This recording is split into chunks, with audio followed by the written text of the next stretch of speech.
4월 22일 목요일. 오늘의 말씀은 출애굽기 10장 1절로 20절입니다. 자, 오늘은 계속해서 출애굽 사건 이전에 10가지 재앙 계속 살펴보고 있어요. 오늘은 파라오의 고집을 통한 하나님의 의도가 과연 무엇인지 좀 살펴보고 8번째 재앙에 대하여서 보려고 합니다. 자, 파라오가 계속적으로 완고한 마음을 가지고 있는데, 자, 왜 이 완고한 마음을 바꾸지 않았는지 이제 하나님께서 알려주십니다. 그 이유는 바로 하나님께서 의도적으로 파라오의 마음을 완고하게 하셨기 때문이에요. 자, 물론 처음에 파라오의 완고함은 자신의 자유의지에 따른 자발적인 결정이었습니다. 그런데 그거는 하나님에 의해 생긴 심리작용이에요.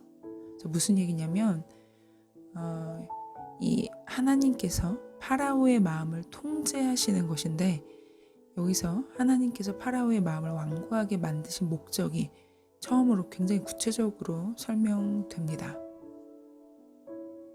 하나님께서 파라오와 그의 신하들 앞에서 기적들을 연달아서 일으키시기 위한 목적이 있다는 거죠. 사실 이건 인간의 이성으로는 참 이해하기가 어려워요. 하나님은 병주고 약 주시는 이상한 분이신가? 그런데 우리가 조금 구약을 살펴보면 궁극적으로 하나님께서는 이 인간의 생각 그리고 계획을 통제하시는 이 하나님의 주권과 섭리 또 자유하심을 교훈하십니다. 신약을 보면 가룟 유다도 이미 작정된 길로 갔죠. 파라오도 마찬가지예요. 하지만 우리는 하나님의 주권과 또 그 주권의 결정, 섭리를 다 이해할 수 없어서 하나님에 대한 그런 모든 것들이 사실은 우리에게 수용되기가 참 어렵거든요. 이해할 수가 없죠. 그래서 하나님께서 인간의 죄로 물든 본성에 따른 행동을 자주 묵인하고 허용하신다는 해석도 가능합니다. 하나님은 통제 가능하시죠. 그러나 그냥 내버려 두시는 거예요. 로마서에 보면 이런 말씀이 나오죠. 그들을 마음의 정욕대로 더러움에 내버려 두사 그들을 부끄러운 욕심에 내버려 두셨으니. 이것은 참 역설적이지만 죄에 대한 심판을 하나님께서 받게 하시고 또 하나님의 하나님 되심을 드러내기 위함입니다. 성경은 이런 하나님의 수동적 묵인을 그분의 능동적인 작업처럼 표현해요. 결과적으로 파라오와 이집트는 거듭된 심판을 받고 여호와의 능력과 그분의 하나님 되심은 더욱 밝히 드러냅니다. 자, 이렇게 모세와 아론이 하나님의 지시대로 파라오를 만나서 하나님의 경고를 전합니다. 만약에 하나님 앞에서 자신을 낮추어서 백성을 보내지 않으면 이제 메뚜기 재앙이 이집트 영토에 임할 것이죠. 자, 여러분 얼마 전에 아프리카에서 메뚜기 떼가 쭉 건너온 거 혹시 기억나시나요? 요즘에는 다른 기사가 많이 나기 때문에 어떻게 되는지 모르겠어요. 근데 그것 때문에 굉장히 많은 피해를 입었잖아요. 근데 지금 이집트의 상황은 좀 심각합니다. 현재 성경에 나오고 있는 상황, 우박으로 이미 산천초목이 초토화되어 있는 상황이죠. 그나마 남은 풀과 나무마저 모두 다 뜯기게 됩니다.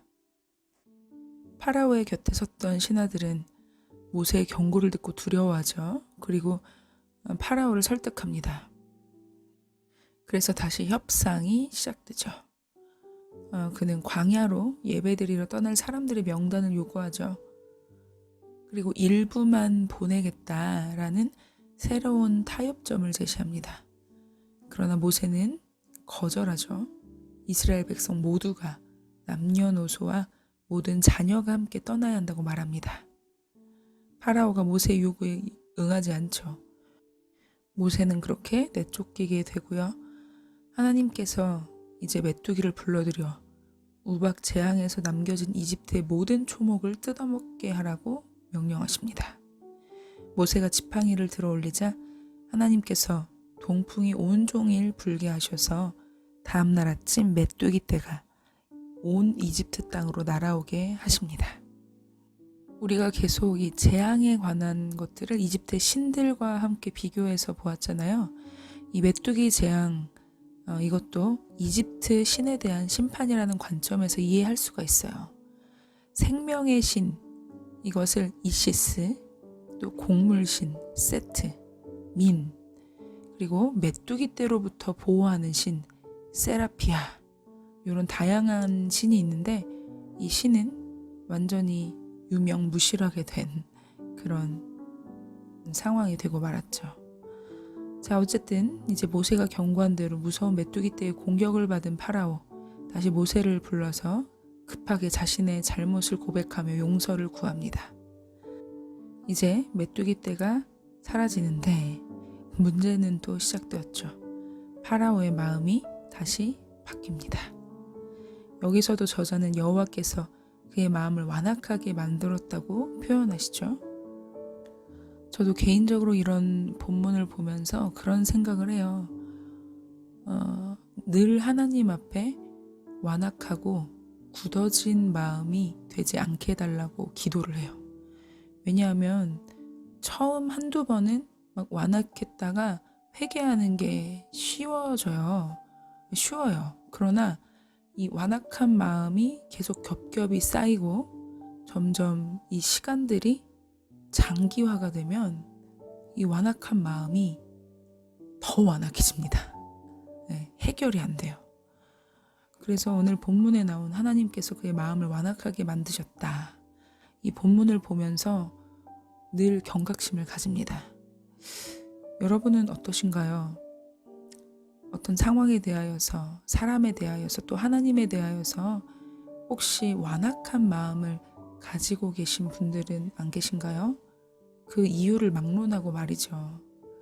그 사람이 나한테 잘했던, 잘못했던 그 어떠한 상황적인 그런 모습들을 떠나서 나는 과연 어떠한 마음, 태도를 가지고 있는가 늘 우리 자신을 살펴보길 원합니다.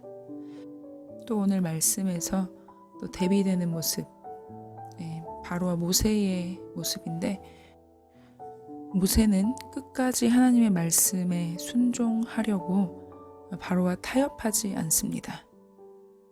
그래서 하나님의 약속을 굳게 믿고 믿음으로 헤쳐나가는 모습을 보여주죠. 우리도 세상을 살아가면서 타협할 그런 시간들이 굉장히 많잖아요. 그러나 타협하지 않고 끝까지 하나님의 말씀에 순종하며 나아가 하나님을 기쁘시게 하는 그런 삶을 살면 좋겠습니다. 함께 기도할게요. 하나님, 오늘은 8번째 재앙, 이 재앙의 과정들을 살펴보았습니다. 바로가 처음에 하나님께서 주신 그 기회를 완악한 마음을 유지한 채로 보냈을 때 이제는 그 마음을 돌이키지 못하도록 하나님께서 직접 개입하시고 그 마음을 더 완악하게 만드신 하나님의 섭리를 보았습니다. 이것은 하나님의 하나님 되심을 더욱더 밝히 드러내기 위함이었습니다.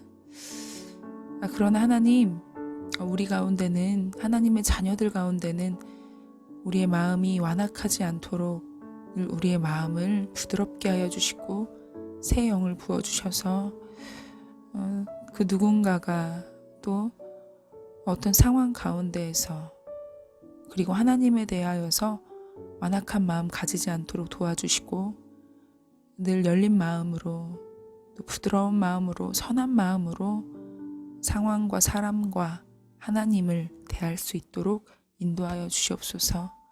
오늘도 만나는 사람마다 긍휼의 마음을 품게 도와주시고 하나님의 말씀에 순종하여 이 세상에 타협하지 않는 우리가 되게 도와주시옵소서. 함께 하실 것을 기대하며 예수님의 이름으로 기도드립니다. 아멘.